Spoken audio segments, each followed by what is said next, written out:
Chapter 5. Ꭲ⎪Ꭺ would still go on blind dates once in a while, but he never deliberately gave the time and place to Ꭲ⎪Ꭺ anymore for her to wreak chaos. He seemed to have set his heart against allowing Ꭲ⎪Ꭺ in his private bubble anymore. Ꭲ⎪Ꭺ remained cool and collected as she observed him. Finally, a day came when she found an opportunity to secretly steal into Ꭲ⎪Ꭺ's car. She was originally planning on talking to Ꭲ⎪Ꭺ alone, but after waiting there for an entire day, she didn't think that she would fall asleep behind the seat of his car. After Ꭲ⎪Ꭺ and his blind date finished talking over dinner, he drove the other party home. As they drove along a secluded road, Ꭲ⎪Ꭺ awoke, and she opened her eyes, confused. She climbed out from behind the back seat. The woman sitting in the front passenger seat was immediately scared out of her wits when she saw a person with disheveled hair suddenly appear in the back seat from the rearview mirror. She screamed repeatedly, howling until everyone's heart beat like crazy. Ꭲ⎪Ꭺ stomped on the brake, and after an ear-piercing brake sound, the scene immediately sunk into a strange quietness. The girl, who was on a blind date with Ꭲ⎪Ꭺ, uselessly fainted. Ꭲ⎪Ꭺ glared at Ꭲ⎪Ꭺ, who had suddenly popped up, so angry that he couldn't even speak. Ꭲ⎪Ꭺ's face had bumped into the back of the front passenger seat. It hurt so much, she grimaced in pain. She pitifully rubbed her nose. "Uncle Yan, you have to be careful when you drive." Although Ꭲ⎪Ꭺ was usually calm and unperturbed, his veins were virtually popping out right now. He got out of the car, opened the back door of the car and dragged Ꭲ⎪Ꭺ out, shouting, "What are you doing? I've come to wreck your blind date." She spoke truthfully and self-confidently. Ꭲ⎪Ꭺ's brows frowned at her dedication. Ꭲ⎪Ꭺ loudly continued, "You don't like me, but you also don't like the person you're going on a blind date with. But how come they can have a relationship with you, while I can't?" Ꭲ⎪Ꭺ was dumbstruck. Subconsciously, he answered, "You're still too young."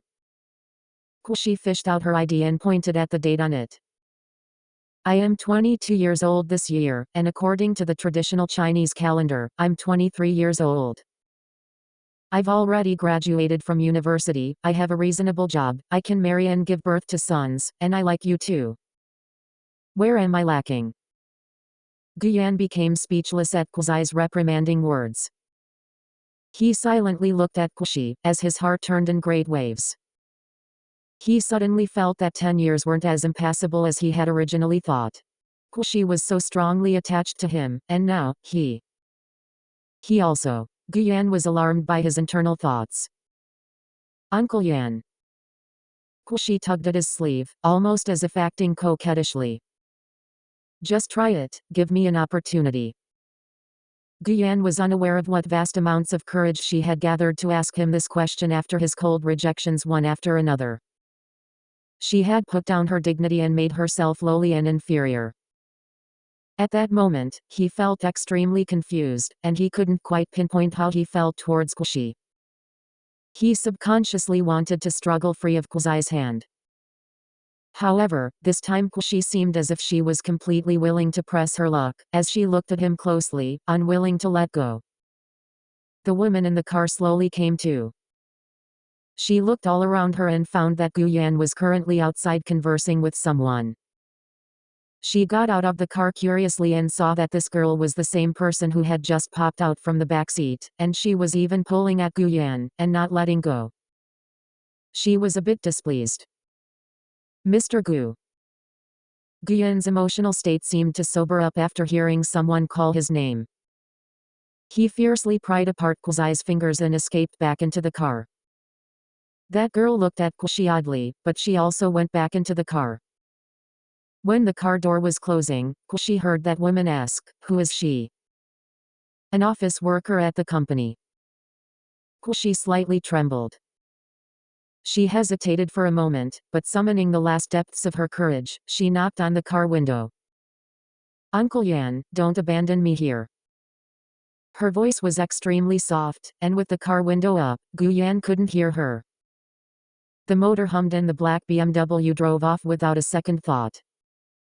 Ꭲ⎪Ꭺ stood at the roadside, the cold night wind blowing into her eyes and making them get misty. She looked at her empty hand, and then looked at the empty road, as she mumbled, "Actually, I am afraid of the dark. Even if I'm only a worker at the company, you can't abandon me like this. And what's more, what sin did I ever commit to fall in love with you?"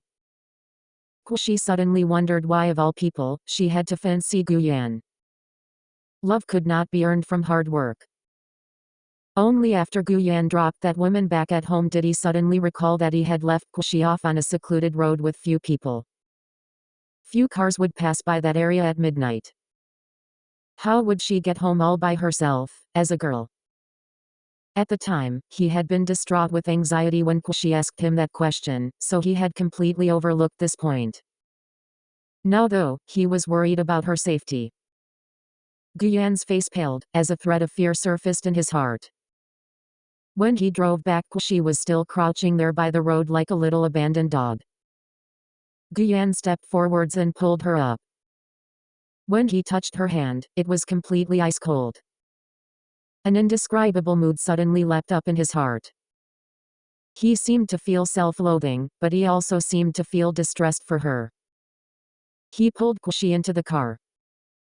She didn't speak, only buckling herself up well, and then looking at her hand, as she foolishly began to lose herself in thought. "Where do you live?" He didn't know how long he had driven before Gu Yan realized he ought to ask this question. Kushi was silent for a long time, but in the end, she ignored the question and replied, "Uncle Yan, in the future I won't bother you, all right." When he heard this, Gu Yan only felt his lower jaw tighten. He didn't reply, allowing Kuzi's question to sink into the ocean, like a large rock, without a trace. "Just stop at any bus stop." Kushi said, "It's not like I can't get home without you." Gu Yan continued to be silent, his face became ashen. After Kushi got out of the car, she respectfully bowed to Gu Yan, and then turned around and left.